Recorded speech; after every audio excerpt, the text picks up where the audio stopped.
seagulls follow trawler. It's because they think sardines will be thrown into the sea. Thank you very much. Talking nonsense. So I thought, no, enough's enough. Why should I put up with that?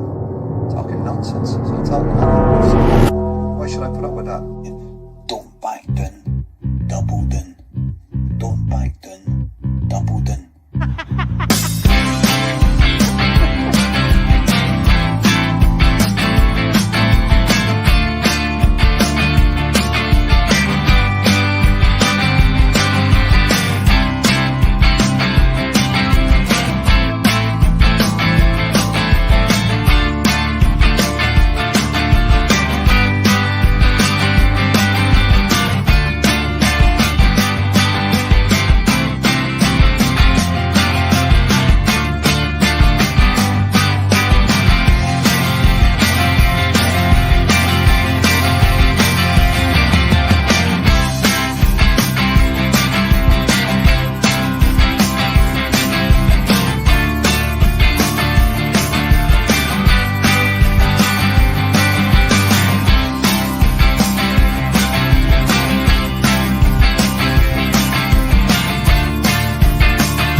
Yes, here we go. The T.N.F. Thursday Night Forum. I am joined tonight by the right-hand man, Mr. Todd Grip himself. Only kidding. Phil McGinley is here. What's happening, son? I'm all good, mate. Not too bad at all. A few more grey hairs on my head after playing FIFA 23 tonight. So, standard stuff, So, all good other than that, mate. How are you tonight, sir?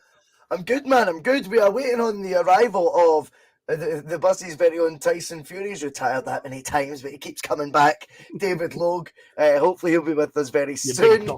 Harry, I mean, we've got a lot to cover tonight. There could be a bit of perspective in play after a couple of interesting results to a couple of teams that we really like in Scotland.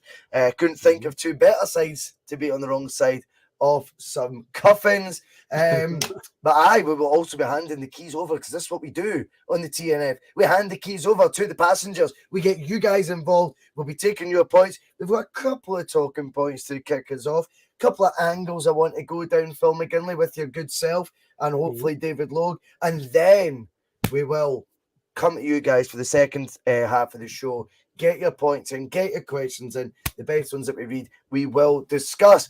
Phil, before we get started, Tattoo Face has just got the show kicked off in one hell of a way. Fucking hell. Oh, that is wow. too kind. Nice. Thank you very much, sir. What a boy, the Molotov King. I hope you got everything sorted, mate, as well. Seen your tweet the other day. I hope that all got resolved. But thank you so much. That is way beyond generous, mate. No need for that at all, pal. We do appreciate it at Boise Bus HQ, and it certainly will go to oiling the wheels a wee bit longer. Indeed. Phil, we've not had your thoughts yet on Tuesday. We'll get David's thoughts as well. But before we do that, Phil, there's a couple of things the viewers need to do. They do. As you can see, folks, above our heads, some subliminal messaging. So we'd really appreciate it if you could do that. If you're first time on the bus, you like the content that we're putting out, then feel free to subscribe. Of course, if you are a regular on the bus, then we would really love a like. Always get involved in our live chat, so the comment section is always open. A wee bit of interaction. So YouTube love an interactive channel. And if you want to post it on your social medias, Facebook, Twitter, and all that other jazz, I don't know, is MySpace and Bebo still a thing? If it is, post it on there as well, because that is indeed, as I always say, it's all that good stuff, because that's what YouTube likes. So please, that would be fantastic, guys. I love it, Phil. You're just too good for me at that, mate. You're just too good for me at that, mate. All that good stuff. All that good stuff, mate. It is so good. And there is over 61 live for only 5 minutes. And this is what we do. Phil McGinley, not had your thoughts yet on Tattoo Face. I think you're at it, son. Oh, my God. Cheers to you, my friend. Indeed. I was going to say... My blackcurrant water doesn't feel worthy of this. That's crazy, man. I was going to say, remember when the infamous Brazil-Germany game, the 7-1, there was like 2 goals in quick succession where it was like, is that a replay? See, when you brought it up again, I was like, is that the same comment you just brought up again? Or is he actually deleted again? No, he's done it again twice. That's so kind, mate. Honestly, so kind. Thank you. Any questions you've got, Tattoo Face? You're at the front of the queue for the night, mate. Oh, David's saying I need a link to join you. I forgot to send him a link. We're waiting on him. Okay, hold on. I've got a copy. You got a wee copy there, right? So I'll send it on. I was like, David Logue, can't you believe that bastard's just sitting not bothering showing up? Forgot to send him a link. That'll be why. Monty comes in and he is saying, evening, Phil and Boise, currently trying to mount a camel at the top of a pyramid in an ancient Egypt. With Mo Salah, must be a Mo Salah reference in there. Did you get the link sent, Phil? I did indeed, mate. It's in his Twitter DMs. I've slipped into his DMs, mate. Slid right in there. So we need your input now, though, big boy, because Tuesday night, the night that was, the dust has settled. Celtic are out the Champions League. It is a tournament. It was great to be back in. It's a pity that, it's a pity when you get learning curves, though. I would have liked it to have been, even if we were to go out, it to have been a 6-game learning curve. For me, there could be a lot of false narratives that come for these next 2 games. I wouldn't be surprised if Celtic get 3 points in at least one of them. There's David there. There he is. Sorry about that, David, mate. I'll come to you in a wee minute. But Phil, I just feel like after 4 games, it is a big disappointment. Now, has the dust settled a wee bit now? Is it now at a stage where we can put a bit of shine on it at all? Is maybe other results making us feel a bit better about Tuesday? Is that how fickle we are as a fan base? Probably. Yeah, I did say to my dad on the way out of the game on Tuesday night, I says, if they get beat tomorrow night, Wednesday, then there'll be a lot of fans who'll go, it's not that bad then, but realistically, we've not really got a right to laugh because that group was, as we say, favourable. I said last week when I was on the PMP for the away leg, deja vu. I've read this book before, read this chapter before. That's for the away legs. I'm now starting to feel that for the home games because, again, it's an apathy, and it's not as an apathy towards I hate the European football. I love it. But honestly, I'm like numb to it now. Like, I'm so used to these performances happening. You've got Twitter accounts like William Hill's official Twitter trying to be like Paddy Power, taking the piss out of us. That's us now lost 7 home games in the Champions League on the bounce, the first team to ever do that. And it's like, it's no good when you've got records like that coming up, and it just shows that how far we have fallen in terms of like the home games. I mean, I said that again at the end of the PMP last week, after the away one, when you came to me and says, Phil, you've got it all worked out, give us some positivity. And I was like, well, on paper, this sounds amazing. If we win the next 2 games and Real Madrid can win 3 on the bounce, then we'll qualify. But of course, the caveat was we're not very good at home. We've kind of been going that way for a while. Going into the game, I did say to my dad, my biggest fear here is we're going to be so open going forward that they're quite competent, quite slick with the ball. They'll pick us off. And midway through the second half, the game just descended into just back and forth. Both teams were going at it, hell for leather, and they were just clinical. I mean, Werner's header, just that wee flick-on header into the back post, just so easy for him, man. It just makes it look so simple. And then, again, composure in front of goal, man. I think it was nice. It was some finish, that. It was. But composure let us down again. We had our chances. And I seen the YouTube video came up in my links the day after it on BT Sports channel where Ange press conference. And I feel like after every defeat we've had in the Champions League, it's been the same thing where the text on the title of the video has been, you've got to take your chances at this level. Yeah, you certainly do. Because again, we were ruined some missed chances. To me, it's a big missed opportunity. And if we're going to stay in Europe after Christmas, it's going to take quite a turnaround now. And I'll probably believe when we get closer to the time, but right now I don't see that miracle happening right now. No, I mean I think it probably is unlikely, David Logue, that we do see Europe after Christmas this year. Many could say, well, that isn't progress, that's regressing, because at least we're in Europe still beyond Christmas last year in some form. The dust has settled a bit now, big man. Your takeaway for Tuesday and an exit from the Champions League after 4 games. Initial feeling after the game. How are you? Good to see you. Sorry, mate. I never said hello. Sorry, pal. I'm sorry to the game now. The initial man. Sorry. I'm saying hello, David. People tend to do that. I was just saying. Sorry. That was all. I came in late because the bouncer wouldn't let me in at the door. Took one look at my shoes about the night, pal. But I know the guy that owns the club let me on. Initial reaction after the game was just complete. I was like shell shocked a lot. I remember before we went into the European campaign, I remember saying, we're not gonna get a lot of chances in Europe, so we have to take them. 41 chances in the box. How have we not? That's been the biggest story of our campaign. When you really, when you've got people like that fucking Fanny Jason Cundy talking nonsense on that fucking show he's on at 11 o'clock at night that nobody's listening to, has the gall to say that we're an embarrassment. I don't want to. That word's a strong word, and I don't feel embarrassed when I've watched the games. Bar one, the Shakhtar one, obviously watched the highlights. We on paper it's a hard read because we create so many chances.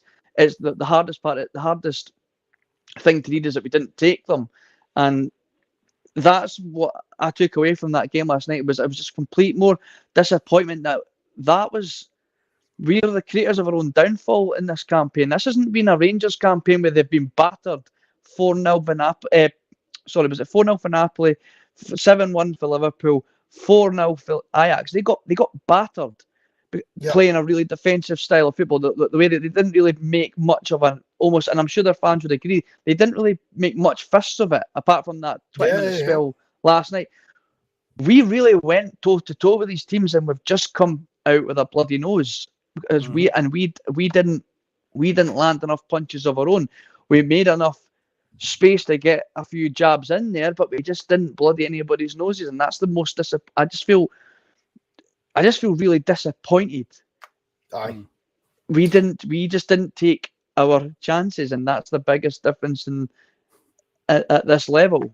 And whether to say that if we don't make Europe at all after Christmas is regression, I think that's a hard one to gauge because we were in Europe after Christmas in a much easier competition, up against teams of a far lesser quality of, and then we obviously have the safety net of the Conference League. So it's a difficult one to say.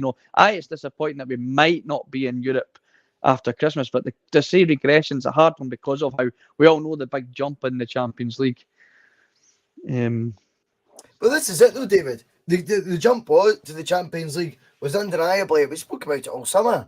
We said this is another level than what we're not used to. And when we're talking about bringing in, and this is just for an example, our third striker, we're going, come on. I don't think we're understanding here. This is next, like such a big jump to where we are. Yet then you flip it, and the attitude seemed to be, Phil, that we'd had the best transfer window maybe in Celtic's recent times, i.e. since, I don't know, 10 years, something like that. Maybe Lennon's first season. That was an amazing transfer window. If you remember the influx of players that he brought in then. Everyone seemed very happy with that. Then the draw was made, right? And the draw that was made seemed to then ignite more belief going into the competition as opposed to any fear. Anyone who wants to revise that now and go, oh, well, it was good that we were there. And yeah, I'm like, no. That draw was made and we were being told by everyone we've got a right chance of finishing second, for example. It's not played out like that. There's 1 point from 12. Now, styles of play that David touches on is a brilliant point. And thanks for raising it, David, because I think you're right to sort of contrast and compare right now, big boy. Because I think when we look at the defeat Rangers had last night, you watch the team have a go in the first half, they got to 1-1, and then they probably just didn't have the legs to do it, or they were told to sit in. They sat in and they got what was coming to them, right? And I'm not trying to gloat. I'm not trying to gloat too much, right? Because people in glass houses and all that, but they got what was coming to them. Now, when you then look at how Celtic's cavalier almost approach was, and that refreshing don't back down, double down attitude that Ange almost has to play in, you think, well, do you know what? We did make more of a fist of it, as David says. We definitely did make more of a fist of it than our rivals. But is that the bar we are looking at, really? Then again, leads to a completely different conversation. If we purely focus on ourselves, I think the difficulty is, Phil, there seems to be a debate now that if Ange doesn't play Ange's style, that means he's parked the bus. There seems to be no middle ground here. And I think it's the middle ground Celtic might just need to discover to get that winning formula. Yeah, if you say don't, maybe Ange's style, considering how early in the process that we are, considering it's players with lack of Champions League experience, maybe that style is a bit too much for the Champions League. But again, if you say that, people seem to think that means you want us to park the bus. I'm not saying let's park the bus. Far from it. In fact, it would just fucking be a disaster if we did that, right? Because it would be a mixed message. But is there, surely between those two styles of play, Phil, there is a multitude of different formations and tactics and mentalities and, attitudes to the game Celtic could still take. It's not as black and white as people are making out, surely. No, definitely not. I think a lot of FIFA and Football Manager players, it's very much when they talk about formations, it's very rigid. And when it comes to Ange's style, I think for the most part, he's on the right track or he's got the right idea. What David said is right. We did have a go at many teams and we made loads of chances. I was exactly the same as David in the run-up to Champions League. I was like, look, in Scotland, if we miss a chance, it's fine because against a Motherwell, a Hibs, a St Johnstone, we're going to get more chances again and again. In Europe, though, it's like, well, chances are hard to come by. We've got to be sharp. We've got to take them. But Jesus Christ, man, we've made enough chances in this group to win the whole tournament. Honestly, like it's ridiculous. In terms of like the style, I do think he's right to go with it, but it's a few individual mistakes here and there from some players. I've said it before on the show. I think sometimes the players. We saw it with Joe Hart last week against Leipzig in the away leg. Obviously, the infamous pass right to the Leipzig player when he had Greg Taylor with two men marking him. And it's like, sometimes I feel like, I know he's came out after and said, this is the way the manager wants us to play, but I think in these situations, because remember, he wasn't under pressure in that. It wasn't like a Leipzig player was bearing down on him and he panicked and was like, oh God, I've got to get rid of this ball quickly. He had enough time to look up, assess the situation and be like, maybe I shouldn't pass that there. Okay, Ange might shout at me if we go long, but just get away, get up the park, and relieve the pressure for a few seconds, rather than passing it straight in and obviously we lost the goal from it. I saw some moments again watching the game on Tuesday night in the stadium, but again, when you're sitting in one position in the stadium, you've got the benefit of seeing the whole park. The players might not necessarily do it, but there are times under Ange I've noticed where we do treat the ball like a hot potato.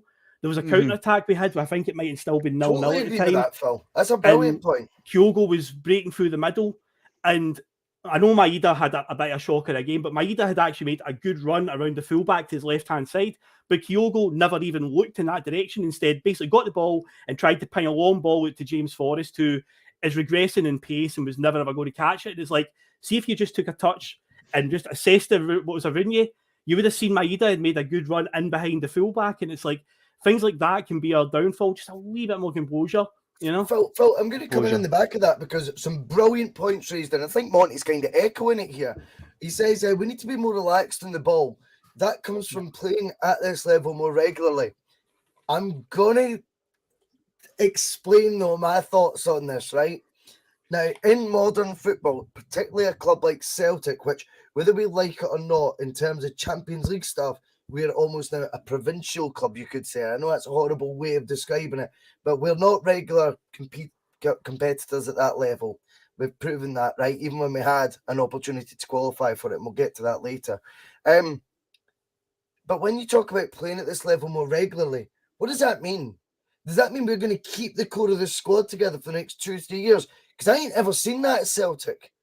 It's like over the last 12 years, when we've got, right good players, they're there for a couple of years and they're sold on, and then it's the next, hopefully the next one out, the next batch that come in, you're going to then be able to sell on for 25 million. But I mean, the thought process Monty's got is spot on, and that you've got Phil playing at this level more regularly is going to breed that.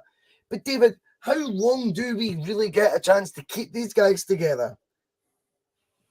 Well, that's the $1 million question, isn't it? Because I mean, because you're going to be faced. What I'm trying to say, David. Sorry, you're going to be faced again if Celtic continue to sell assets. Not that they did this summer, and fair play to them. But if they were to continue to sell assets each summer, at least one each year, one or two, then you've got the same problem again where you're trying to get them. Then the guys you bring in aren't going to be Champions League regulars because we can't afford that. So the next people you bring in are going to have the same problem.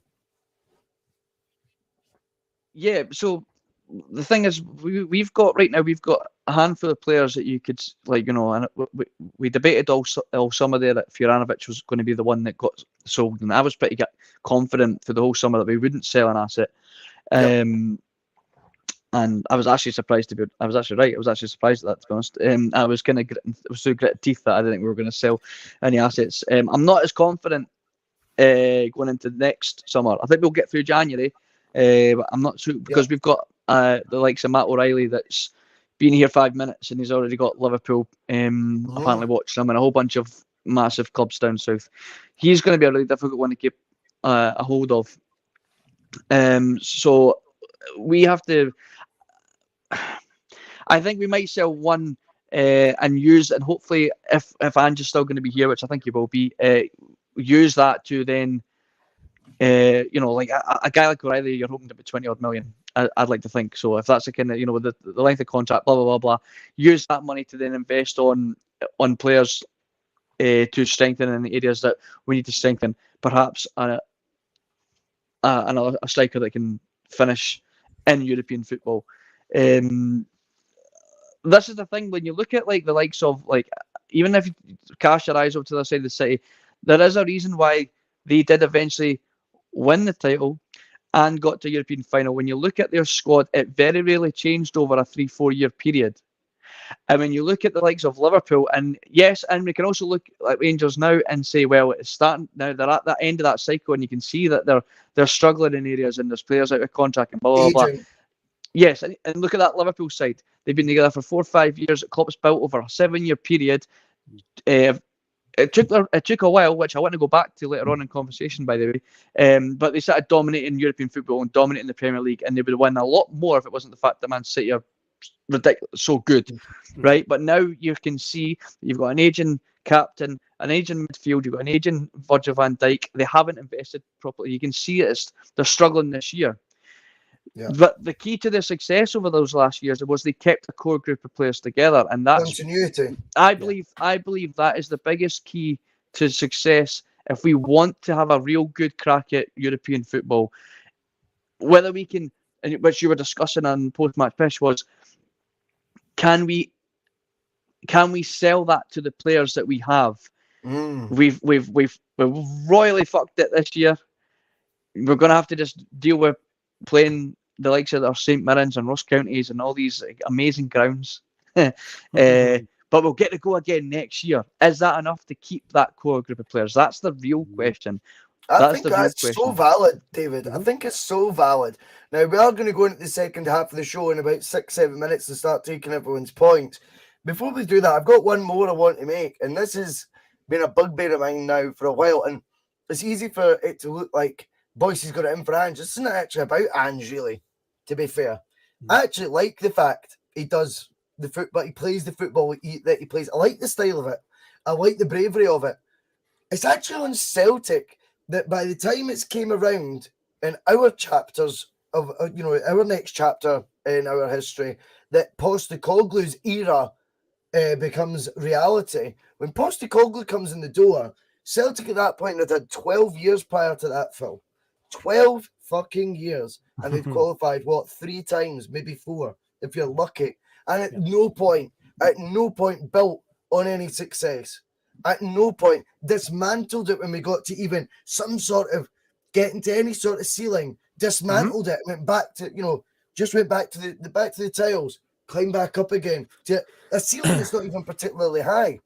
We've now got a manager that, if he was playing that brand of football with a club that, honestly, the new buzzword this week on Twitter sphere, Club Bruges. Honestly, if I hear any more about Club Bruges didn't start 10 years ago with the advantages that Celtic did. Club Bruges weren't guaranteed title winners for the following 9. Obviously, we thought it'd be 10, but 9 years.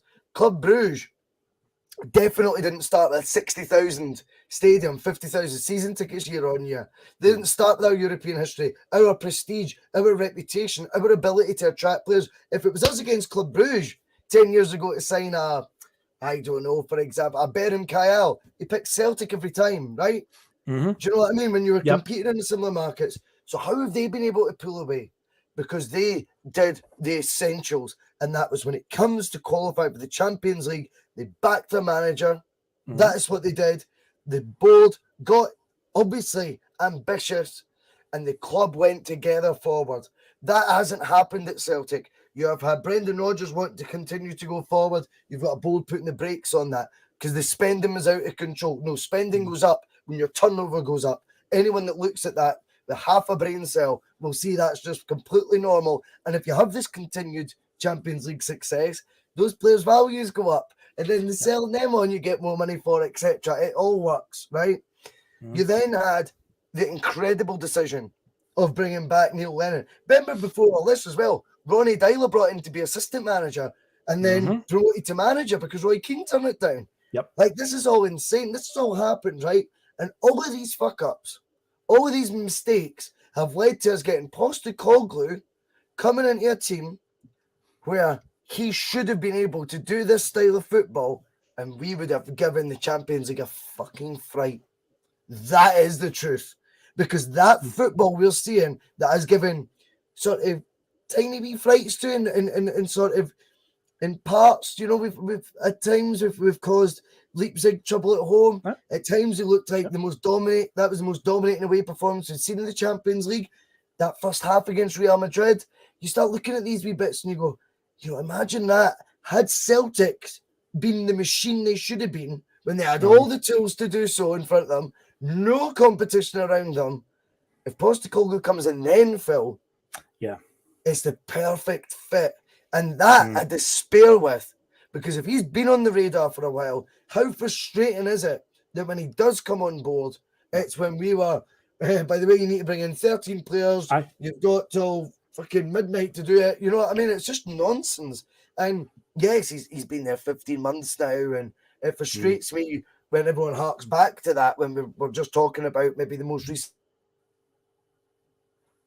90 minutes. The fact he got us in the Champions League is an achievement.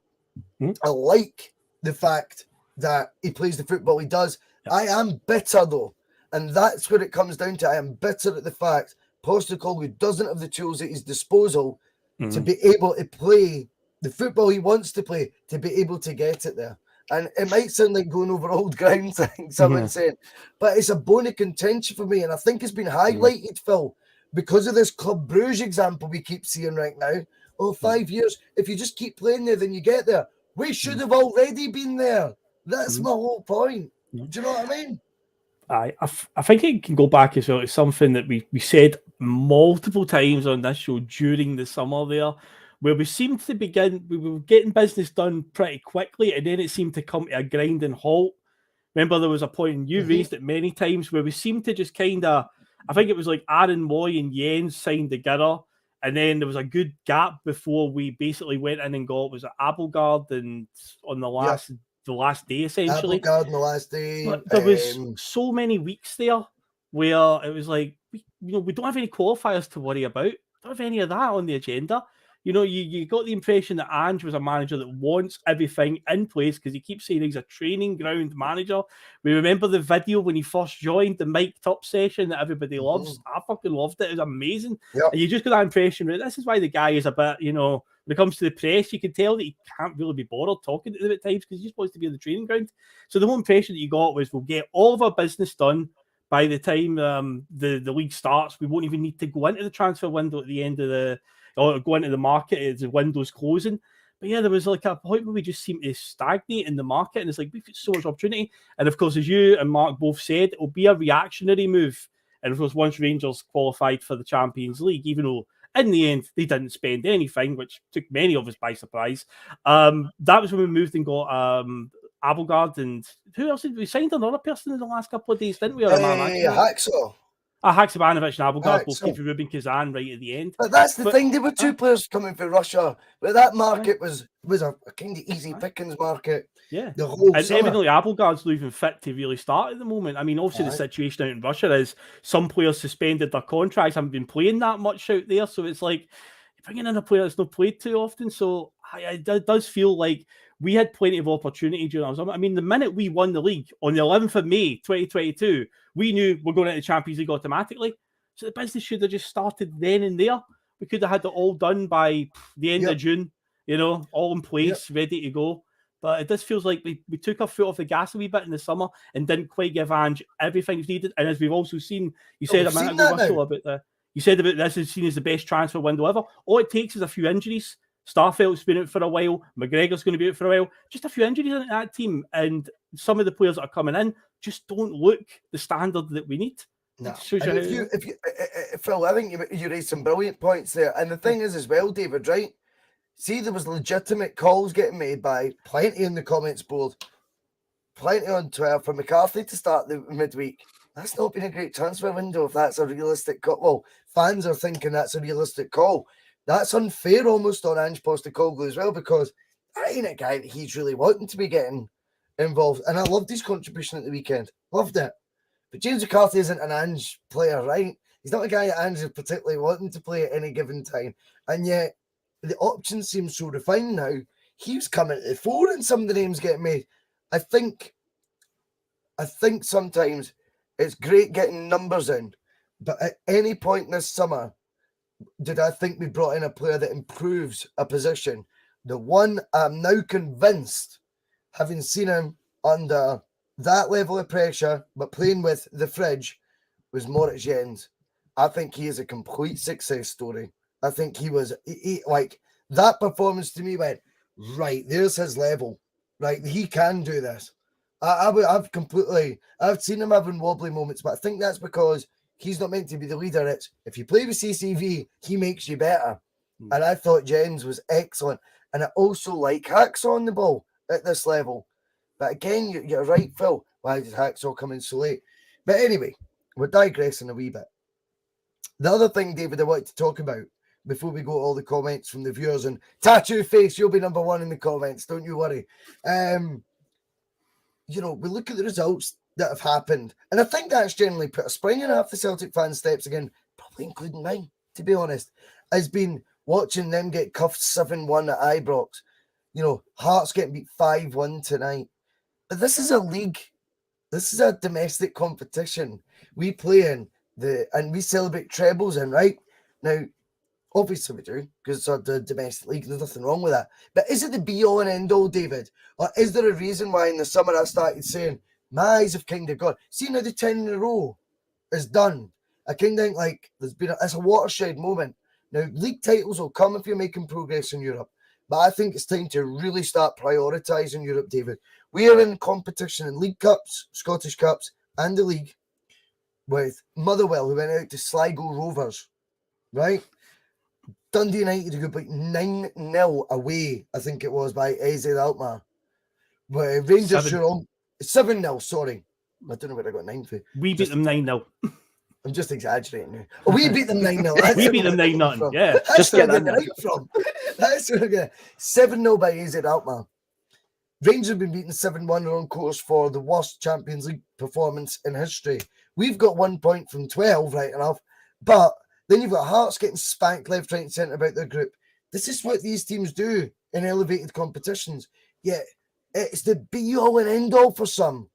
Winning trebles. I think there'll be more uproar, David, if we go out to Motherwell in the League Cup than there will be the apathy I see towards the Champions League. See if we flip that. Do you think that would be important to see a difference in attitude towards it? Not that you could put that in the players, by the way, but I just think the attitude from the support could be different, So for me, I'm always about bread and butter. Your bread and butter is your most important thing, and end of the day, our bread and butter is the league, and we can only beat what's in front of us, and it's nobody at Celtic's fault what the other opposition levels at. Unfortunately, we can't really do anything about that. So for me, why can't we prioritise doing better in Europe as well as our bread and butter? See the cup competitions. For me, if it was down to me, I'd be like, okay, bread and butter is the league, always the league, but we can prioritise improving in Europe. The cups, they're a bonus. They're the extra chips that got brought out to you for the McDonald's that you never ordered. You're like, all right, sound class. Got some extra chips, like banging. Didn't expect them, but we got them. But as long as I'm getting my Big Mac, and then we can start focusing on, have I got room for the McFlurry? So for me, if we can start, like, we're good enough.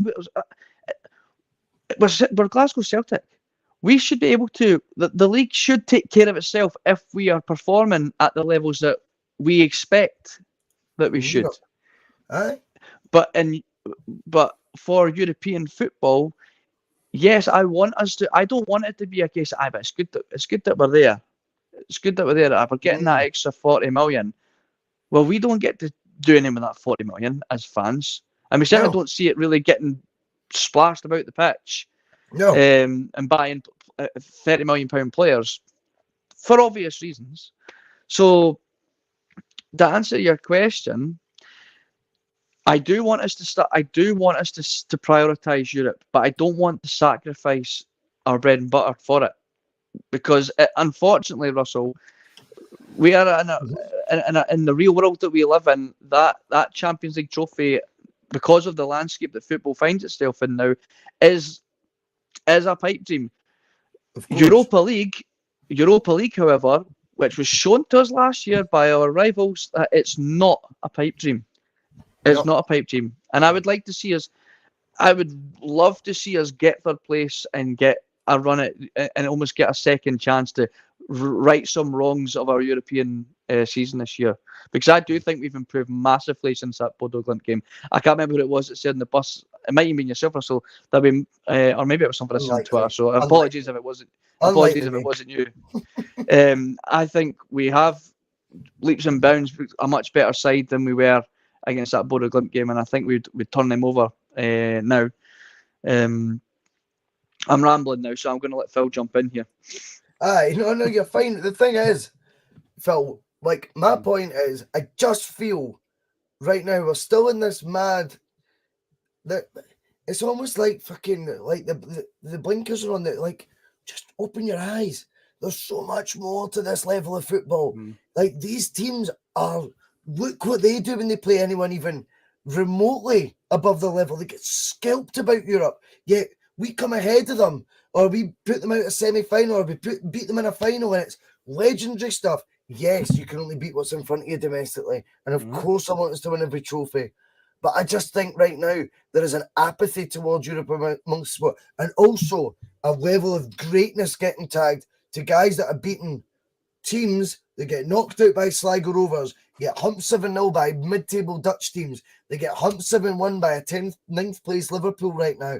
You know, like, the Hearts are getting spanked about their group, finished third at a canter last year in our league. Look what they're like, and I know their group was kind of tough, but I mean, it's not against like world beaters. But these teams are what our opposition are week on week. I think like turning this into like, it's unbelievable we do that. Oh my God, we've won the trophy.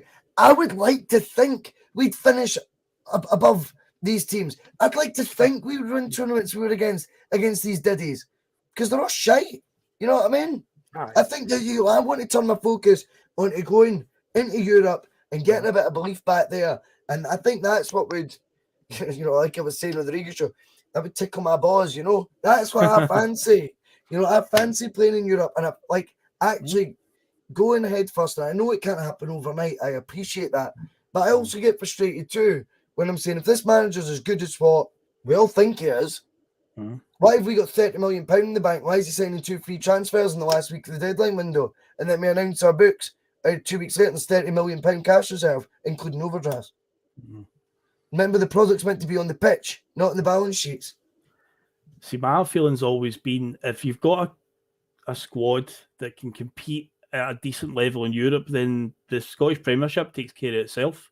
Because, the level in Europe is a much, much higher level than what we're playing week in, week out. So, yeah, if you've got a squad that can do a bit of business in the Champions League or, say, do really well in the Europa League, then you should be able to be taking care of your St Mirrens and Hibs and Hearts, no bother at all. So, to me, yeah, I would like to see us concentrate more on building a squad that can compete in Europe because, yeah, it'll all fall into place after that. Of course, when it comes to the whole what do you prioritise, I know when people say, well, obviously, Dave, you're saying the league's a bread and butter. I agree with that, but obviously the prize for winning the league is a spot in the Champions League. So it's when, that's what I usually say to people. They say that, if Europe's not that important, well, it's winning the league gets you a ticket. It's forget the trophy that you get. That's just dressing. That's just window dressing, the actual big trophy. Forget that. The actual prize is the Champions League. That's it. I agree with that. So we're trying to win the league in order to get in there, and if we do it, then you should say it. But yeah, if we can just build a team that can, obviously the run we've been on in recent years of Europe doesn't embarrass us, then we don't need to worry. You can start fielding a few younger players and start bleeding them into SPL games and more cup games. Because right now I feel like it's been a long, long time, but we've talked about it before, Russell. Martin O'Neill used to do it all the time in the cups. He used to bring in, in fact, the seasons we were talking about the other night, and we'll be talking about it coming tomorrow. Guys like Jamie Smith, Stephen Craney and all that getting games, but nowadays when we play League Cup and Scottish Cup games, it feels like players of that level really get in, I've got to say right now, how many trebles did we win when we had brilliant years under Strachan, brilliant years under who, Martin O'Neill, sound that klaxon, baby. But those our best years in Europe, 2 last 16s in the Champions League under Strachan, Seville, 9 points for the Champions League. Was it twice we did that under O'Neill? 9 points definitely his first year. And maybe, and then the Leon 9. No, just once. The Leon year we got 7 because Bayern Munich got the draw with us and celebrated it. Yes, that's right. They celebrated the draw. And then, so who was that we went out to then? Villarreal in the quarterfinals of the UEFA Cup. Yeah, we beat Barcelona. We beat a team from Hungary then. We put Barcelona out. Yeah. Guess what? There's no trebles in any of the seasons I'm just talking about there. No. Because guess what? The attitude had shifted. O'Neill wasn't at Celtic to win trebles, albeit fucking brilliant that we did and amazing. It was then, I know what this club can become. Guys, any foresight can. I believe Ange Postecoglou is thinking of all that as well. And that's the direction I think we need to head in. I think all this buzzing about a League Cup winning stuff, I'll see Celtic win another 20 League Cups in my life. Right? And I will. And I'll be delighted when we do. But it's not the be all and end all for me. It's not. But now it almost becomes that, David, because yet again, out of Europe early. And I know what you're saying about third place. It's so unlikely, though. It's so unlikely that it looks to me like we are going to need to now start talking about trebles again. And for me, that is a step back. It's back into that 10 in a row phase again, where we did nothing in Europe during 10 in a row. I want it to evolve a wee bit differently. Do you think maybe when you look at the teams like Liverpool this year, Tottenham, Chelsea, they're on the Champions League this year, but they never won any trophy. They never won any trophy to be there. So do you think that because that happens so regularly, in particular English football, and then you've got the likes of, I think, was it Barcelona that came second this year in their league? They're in the Champions League. These guys are getting to the Champions League regardless if they win a trophy. So do you think that maybe clouds our judgment of maybe how important it is to win our domestic league? Because like you say, us winning domestic league gets us into the Champions League. The League of Champions of their domestic league, not fourth place or won the FA Cup runners-up. Shite that happens in England. So do you think that maybe clouds maybe our perspective of maybe like of how important, you know, when you're saying we should maybe prioritise the making sure we do better in Europe, and maybe I'm not saying not win our league, or it's not or put it in the back seat, but do you think because of how regular we see these teams that haven't, like Tottenham, been in Champions League almost every year for the last 5 years, as far as I remember, and never. When was the last time they won a domestic trophy? You know, so does that 2008. Does that make you start to wonder how important is it? Do you know? No, totally. But for me, that's what I'm saying. But that's what I'm saying. Like, that's our domestic league that we play in. I want to make sure that we win that every year. And like you said, of course, if we're going to be getting into the Champions League, obviously, so long as our what seeded system works. Aye. Coefficient. Yeah. That's the word. Obviously, we have to. We have to make sure that when we are in these European footballs, and not just Celtic, like that responsibility lies on any Scottish team that falls into European football. It's getting scudded 7-1, 4-0, or 4-1, or whatever the score was in Italy tonight. That's obviously not helping, and obviously us not picking up any wins isn't going to help either. So the responsibility we do, as you say, we do have to prioritise that, or we can just kiss goodbye to Champions League for another 10 years. And that's Man United taking 90 minutes to beat a Neil Lennon side tonight, by the way, playing part of the bus. Have they done it? Have they beat them? McTominay has just scored. I'm always a wee bit behind on the BT Sport, but that's another example of just, you know, parting that bus for 90 minutes, 30 odd chances to 2, and he's walked away with 0 points again. So it throws back that question of how do we approach playing the likes of Man United and Liverpool and all that? What is the right way of doing it? Of course it is. We will now move on to the comments from all of those watching. That's a real shame though for Lenny. I would have loved. They'll say 90 plus 5 in the comments. 5 minute stoppage time. Jeez, that's tough going, man. And baby, I don't know if you've seen it, but there was a real good opportunity for them to go ahead, but the boy saw the back pages in Cyprus tomorrow, and rather than squaring it, and it would have been a tap in, he did his best impression of Maeda. He could have been at the back of the barrel if he'd scored. I mean, I'm sure he was pinned up in the dressing room for not squaring it. So we will go over though to everyone in the comments section. If you've got any points that you want to discuss, get them fired in. We're more than happy to discuss them. I think I've vented enough. I feel I see those results, you know, and I just feel a bit of frustration that I'm like, you know, these are the teams that we then think we're amazing because we lord it over them. And I'm like, they're all shite. They're all shite. Maybe it gives you a false sense of security.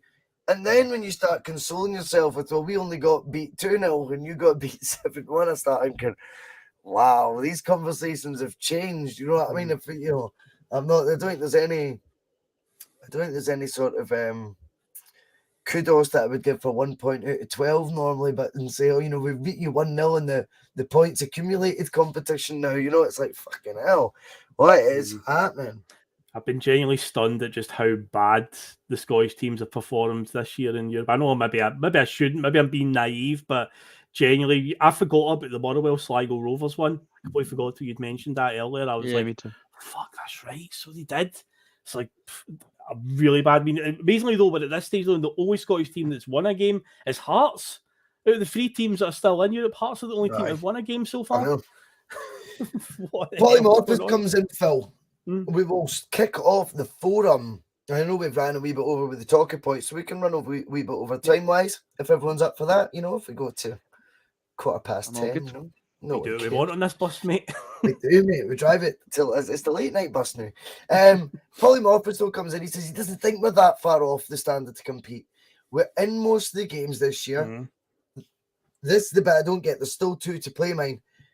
Phil, it's so important though, and I get the fact that, you know, we take our chances. We win games. We could have won games. My worry is that the other teams would put that foot down that we've seen and potentially just hit back at us. But the flip side being, we have to take our chances. We just fucking have to. And it's right to highlight that.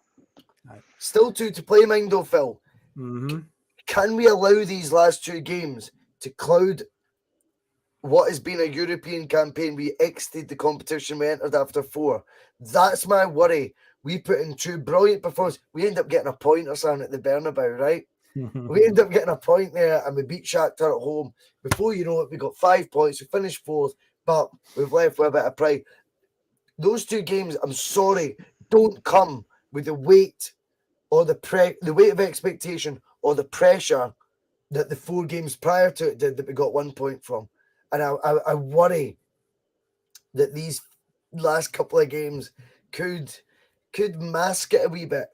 You know, does that make sense? It could mask the truth a wee bit, if that makes sense.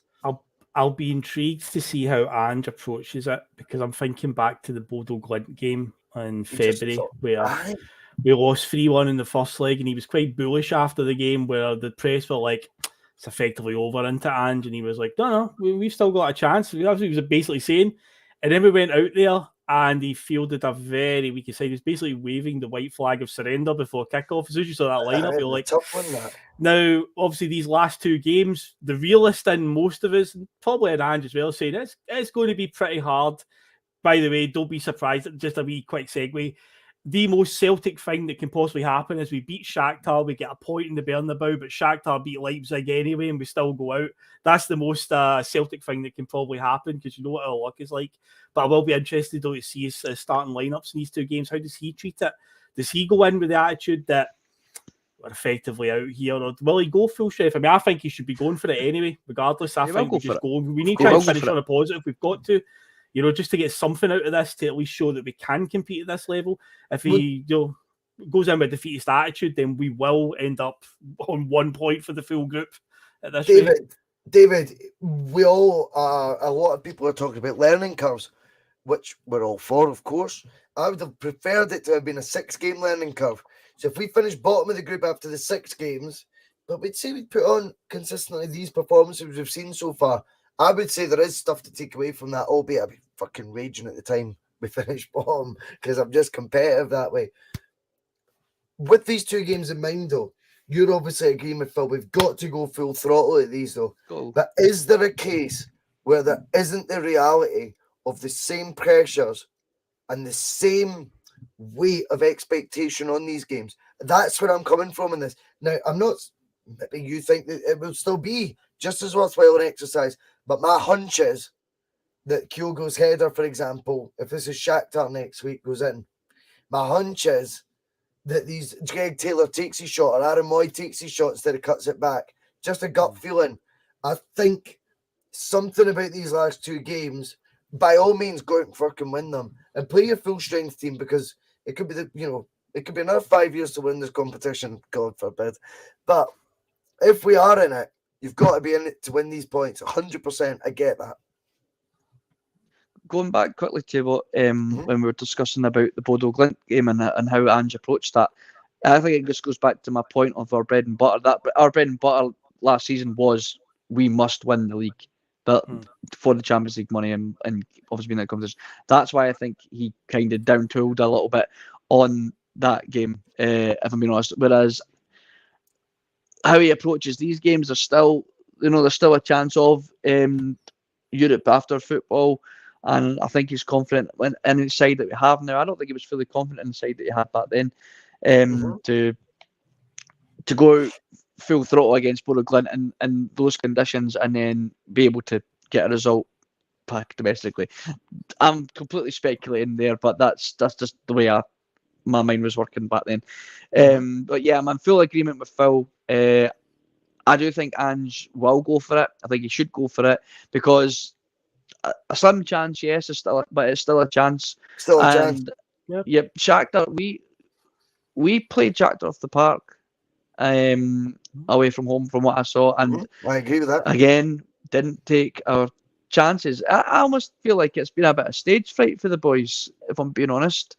Like, I couldn't get my head around that Hatate hesitation. If I said in the group chat, if that's Motherwell was playing, he's smashing it.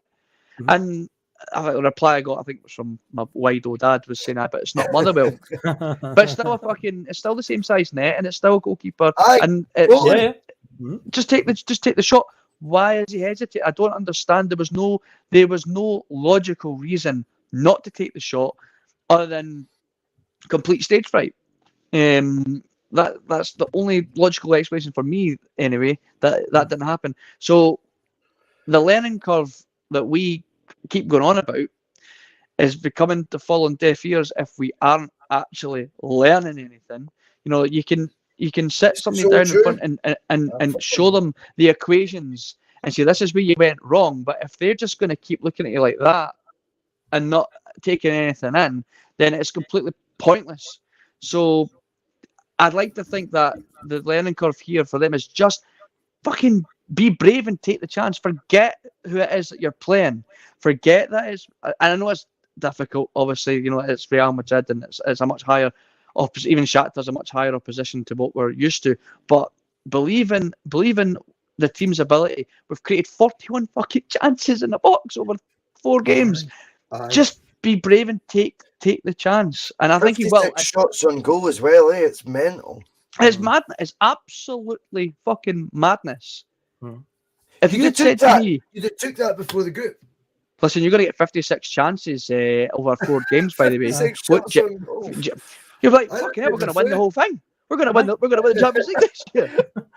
I It's was just, ludicrous. is that across the whole of Europe? Like, is that like after Christmas and that included? And if you said 56 shots on goal, 41 inside the box, and you'd said that to me before the ball was kicked, I'd have said we were through and potentially challenging Real Madrid. And I'm not exaggerating when I say that because I looked at a team that couldn't miss at the start of the campaign. That's the reality. Now, we get to the stage now where comments come in, and I think Dale's in there talking about starting 11s. Rather than go through the whole starting 11, I take your point, Dale. But let's look at the nitty gritty ones, rather than going through the whole 11, which could be a bit boring. But I think undeniably now, Ralston 100% comes back in at right back. Am I banging a drum? Maybe. But I would play him. I thought Juranovic, I don't know if he gave up or he literally was out on his feet in the second half. At one point, he turned his back on play and he kind of like turned back round and the ball's bouncing near him. I thought this is madness how in the second half, how far off it he became. It could just be fatigue, right? And maybe he's putting that much of a shift. I think chaos, it has to start. He has to.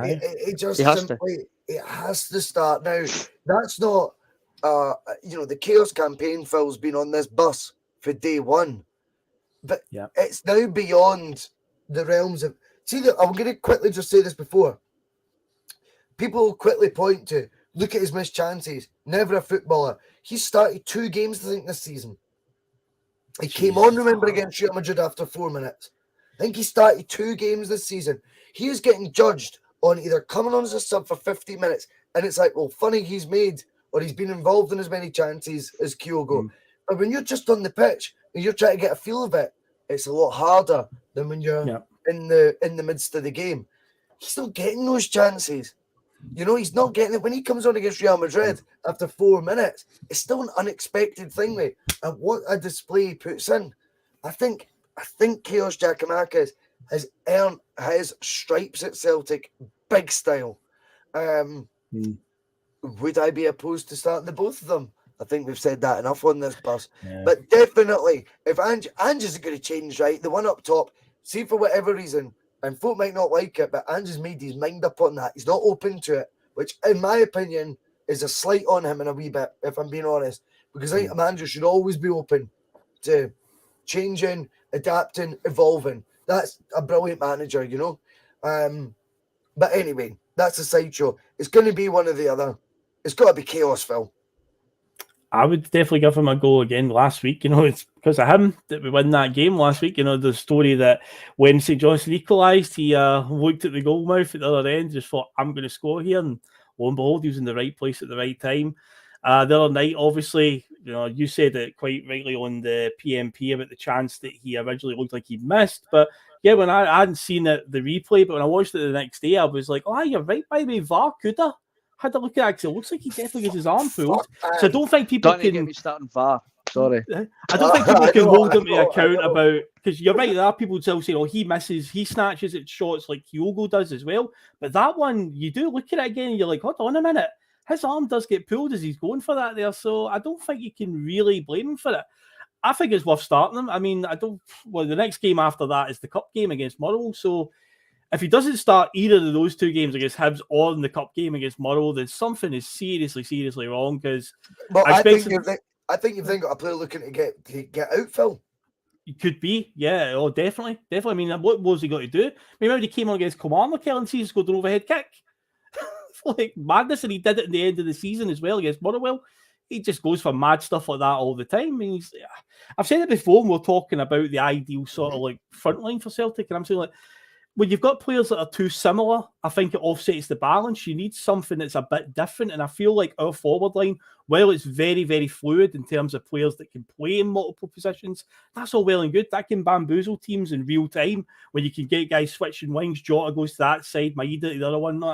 But Giakoumakis has one role as a forward, and it's in the middle. And I feel like sometimes, whereas Kyogo, Jota, and say Abada, three small guys are very nippy, very skillful. They're all going to play a very similar style. Sometimes you need something different to just give a wee bit more balance. And again, it goes back to last season with Bodo Glint, when O'Reilly and Rogic started together, two very similar players. Our midfield was completely offset that night. So sometimes you need, I think Giakoumakis, and honestly, I'd be starting him a lot more because I think he does bring a bit more balance to the front line. I really do. Chaos. It's called chaos, David. Chaos. It's called chaos. and the thing is, David Kelly's came in the comments, and I really like this. He says, "Why not?" It's not that comment. That's a completely different. But he says, "Why not play Kyogo on the right, imagine cutting in his left foot, or going out wide right, Jota on the left in his favourite position, and Giakoumakis up top. That's a Champions League front three." I'll be honest, I agree with that. Now, good. The thing is, it's very difficult because there's two sides to the coin, right? You have managers like, if you go back to, for example, Sven-Goran Eriksson at England, right?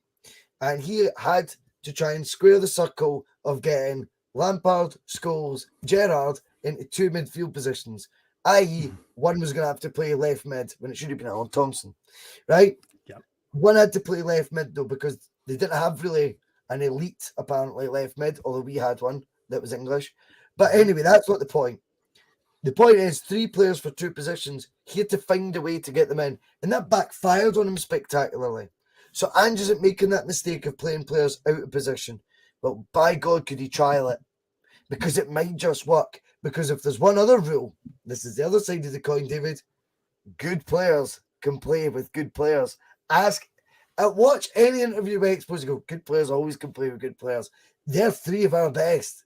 And right now we're having to always sacrifice one of our three best players. I'm not saying they're our top three, but they're three at the top five players at the club, I would say.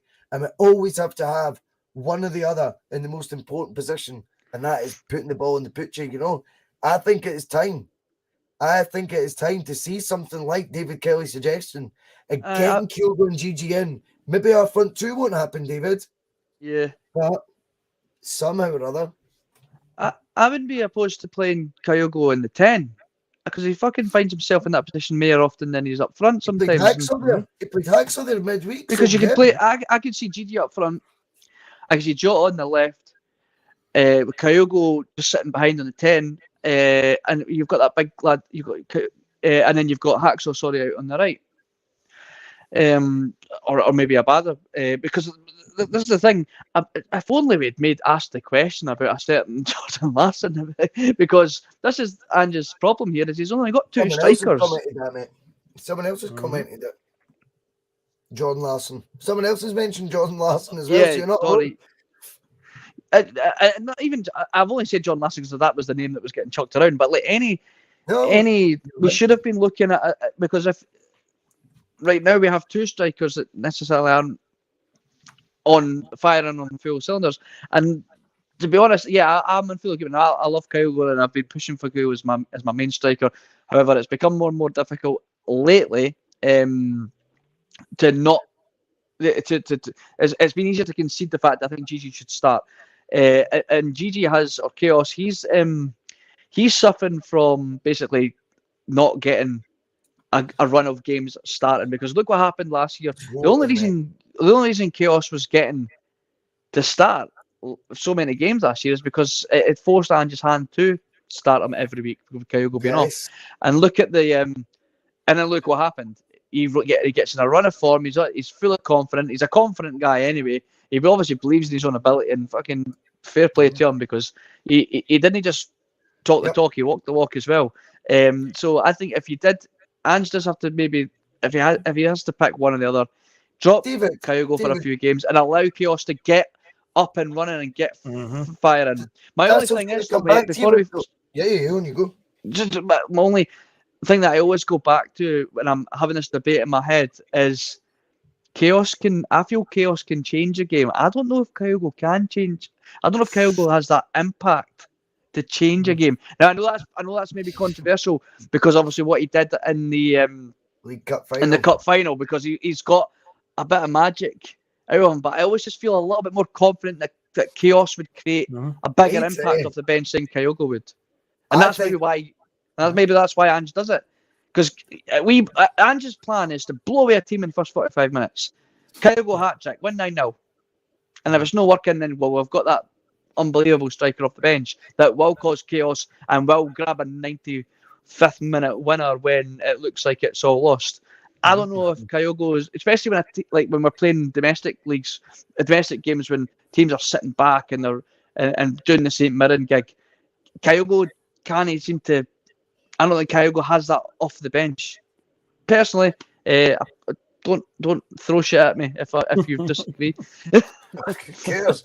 I think one of the interesting aspects of it with Giacomakis says, I like the point you're making though about you can't help but feel if something's going to happen at the last minute, you need it. You can imagine him celebrating with the top off, like he was the guy. Like you can imagine him doing all that nonsense.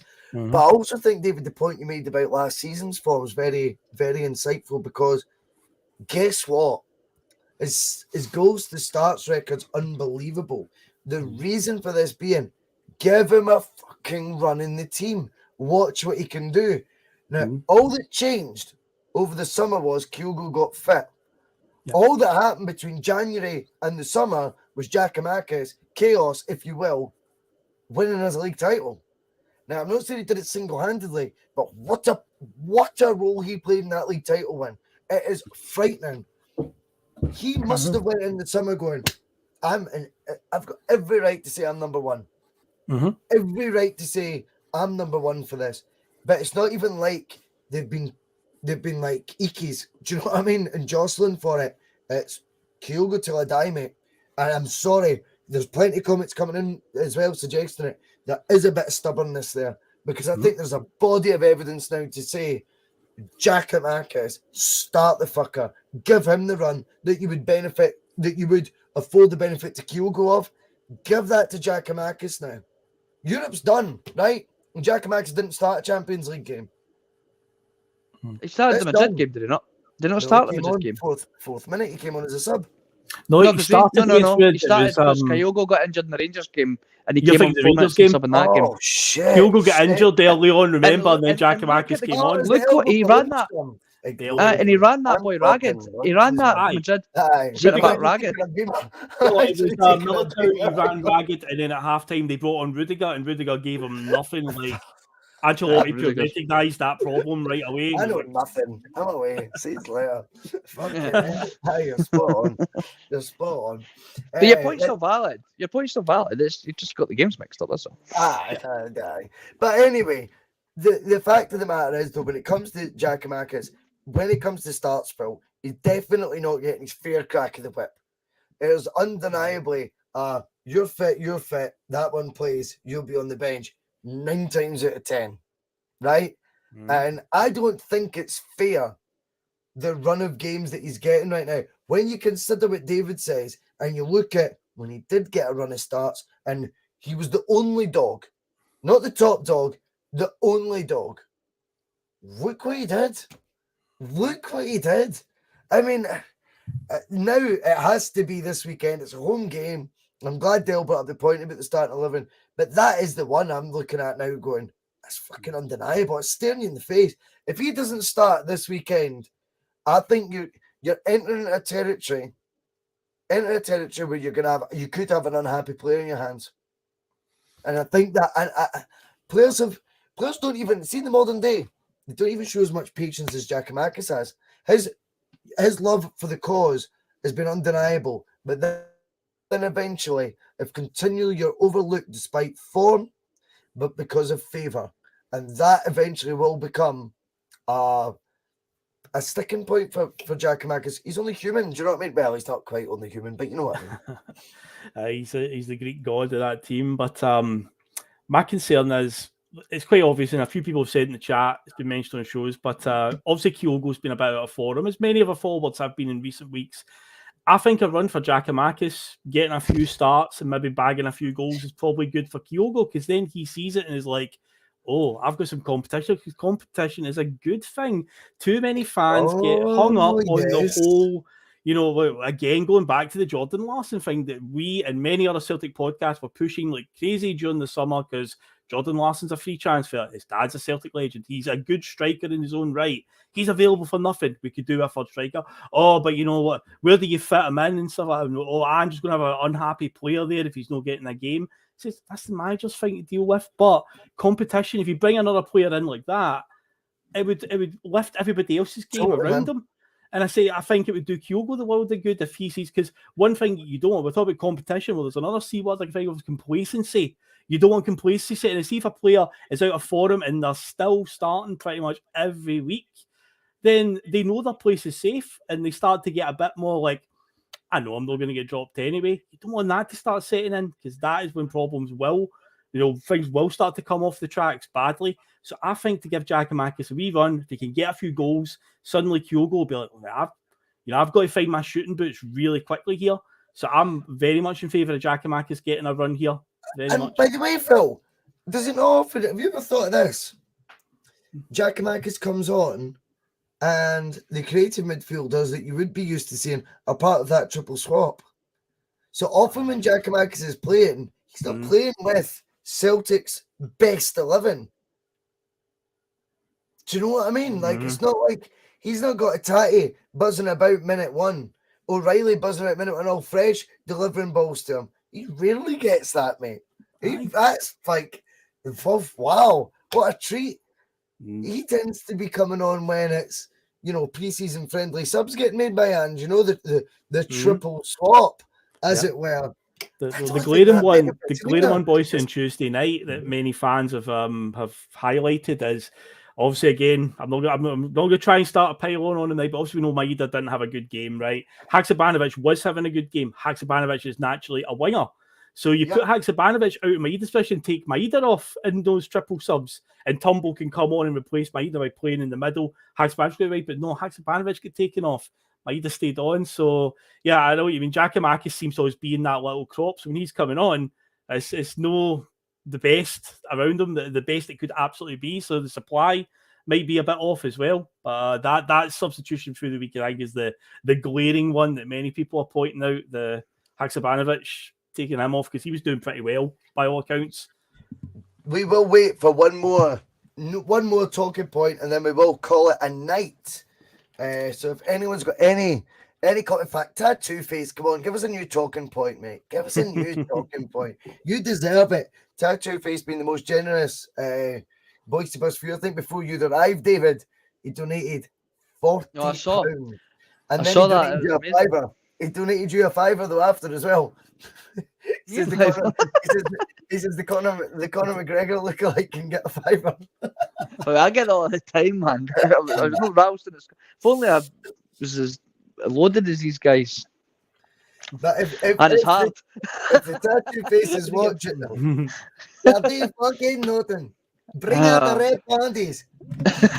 I'll quickly address something that I saw in the chat earlier on. I saw El Camino asking who is Chaos. So El Camino, you might be new to the bus, but Chaos is Georgios Giakoumakis' nickname on this show, because from day one we have described him as Chaos, because he brings chaos to opposition defenders.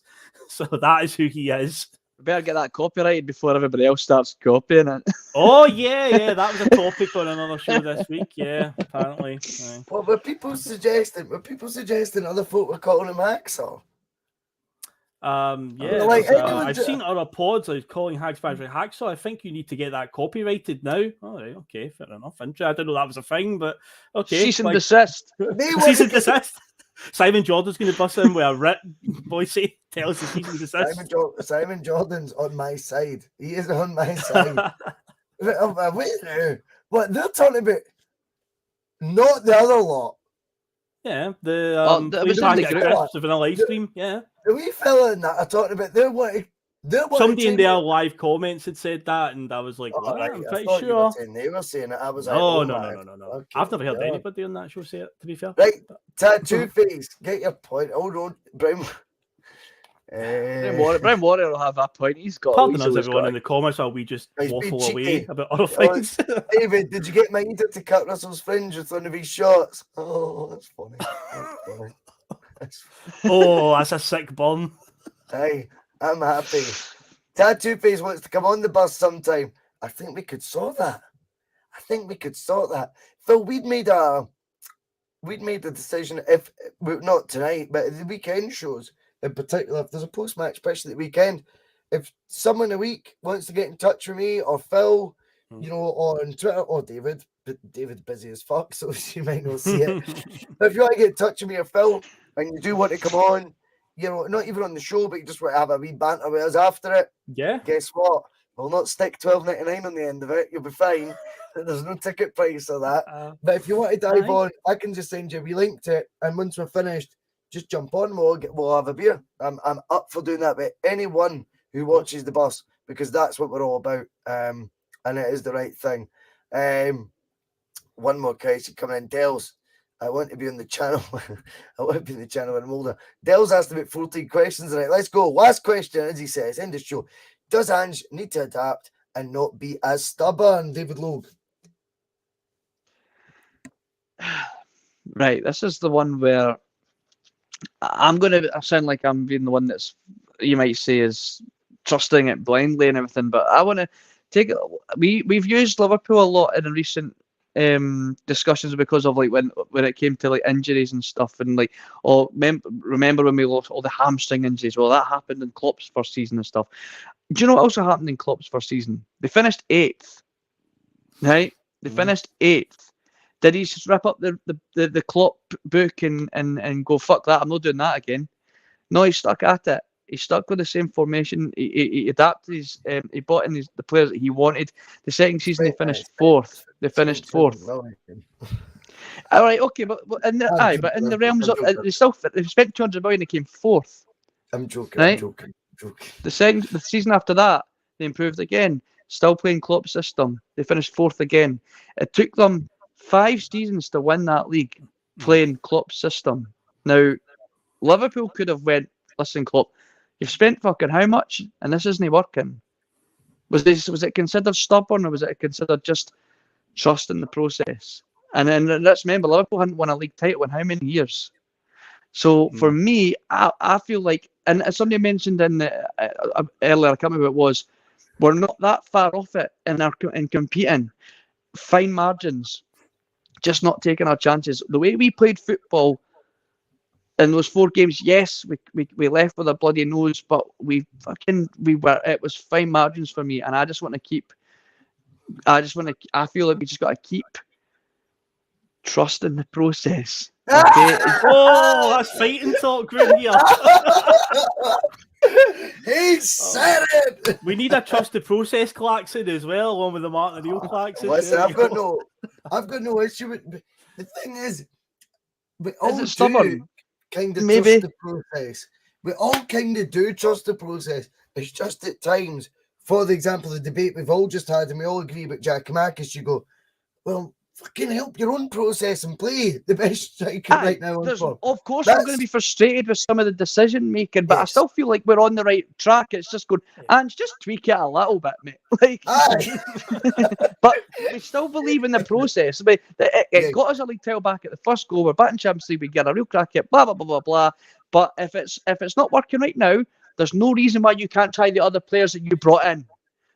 Totally. But I still believe what he's doing is the right way to go about it, because when it works, fuck me, it works. Well, here's a curveball though, Phil, and we will finish with this one. But Kaiser, who, by the way, I can exclusively reveal is featuring on the Boise bus, the Double Doon show. David, you'll remember being on that well. Phil, you'll remember being on that well. Kaiser is coming on the Double Doon show. Has been resurrected for one night only this Sunday around tea time. I am going to have Kaiser on. It's going to be an old school Double Doon night, mate, where we shoot the breeze on Celtic, and then we put them in that pressure cooker of the quiz with more rules than, I don't know any, mate. Don't worry, Kaiser, I'm not writing the questions. It'll be me. It'll be curveballs, mate. It'll be curveballs. But I'll still blame Phil, by the way, because if you can't answer them, I'll just say, well, you know, Phil came up with them, really. But he brings in a good point. Big Kaiser, so he does. Klopp was locked, though, in a long-term deal. Now, the reason that's a key point is because right now, we're being told to trust the process with a man who could leave. He could leave tomorrow, and there would not be much compensation coming Celtic's way. There ain't much of a lock in there. So if we're trusting the process, let's get the man who is the driver of the process, not the driver of the bus, driver of the process. Let's get him tied down, Phil. There ain't no excuse now, big boy. I think on this channel, more than most, we have pushed the whole we need to get Ange tied down to a long-term deal. Despite that, there has been people coming into comments on numerous shows. We saw it at the weekend. I remember Terry said right at the start of the show, just want to make this clear that we on this show are pushing, we want Ange to sign a long-term deal. There's still people in the comments saying, oh no, look, he's getting on Ange. So we want Ange to get, because we see how much of an asset he is to the club. It's not just players that are assets to the club. The manager is just as big an asset. And I know Brown Warrior won't appreciate me bringing up his name, but I'll need a Brendan Rodgers klaxon. But we've said it before, the £9 million that we got for him, and it's still in the top 3, top 4, whatever. Top 10. It's in the top 10. Oh, it's a mental amount of huge, money. though. And it's like, you've got to be kidding. Teams down in England are definitely aware of what Ange is doing up here, because Celtic are a huge name in the world of football. You know, we had a monumental collapse 2 years ago, and it was embarrassing for the club. And people from outside Scottish football saw that collapse, and then saw the job that he did in a very, very short turnaround, and they're like, oh, Jesus, man, that's definitely something you've got to keep an eye on. So, and he's part of the City group, which will go a long way as well. So we've got to get him onto a long-term deal. Have to, man. But we don't know the ins and outs. We are not privy to what's going on behind the scenes at Celtic. We don't know if they've approached him, if there's been an actual any offer put on the table. Has Ange not signed it? Has he got reasons not to sign it? We don't know all this. We can only speculate. But realistically, it needs to happen. We need to get him tied down to a long-term deal. There is no point in kidding yourself on. You're part of this big long-term strategy where we'll get another Champions League chance next year. We might get one win next year, but these group of players are going to stay together. If the manager can leave in the blink of an eye, if he can, and their managers can leave in the blink of an eye, but at least put a hurdle there that makes it beneficial to us at the very fucking least. If that was to happen, I think you're right. There was, believe it or not, though, talk last week that was leaked to one of the members of the press about Postecoglou potentially getting such a new deal, but we will leave that conversation for another show. It's been an hour and 23 minutes. Return of the Mac, David Logue, the Dusser, Tyson Big Fury Dusser himself of the Boise bus. It was brilliant to have you back on, mate. I know you've been under the weather as well, so thanks for sticking with us. Phil McGinley, as always, the right-hand man, the assistant manager. You know he does the graphics. It's been brilliant to have you on as well. Everyone in the comments, or Thursday night in particular, would not be the same without you all, because that is what leads it. We will leave you with 125 watching live right now. It's been way over that all show. Big thank you to you all for tuning in. Please do hit that like button, hit subscribe, share it if you want. If you want to become a Boise Bus member like so many of you have, sound of me, and it's sound of Saturday. Good night. Comments about me deliberately trying to cause controversy. Well, I work in the media now, and you've got someone sitting there next to you who's an embarrassment to the media profession. He's an apologist. He's a charlatan.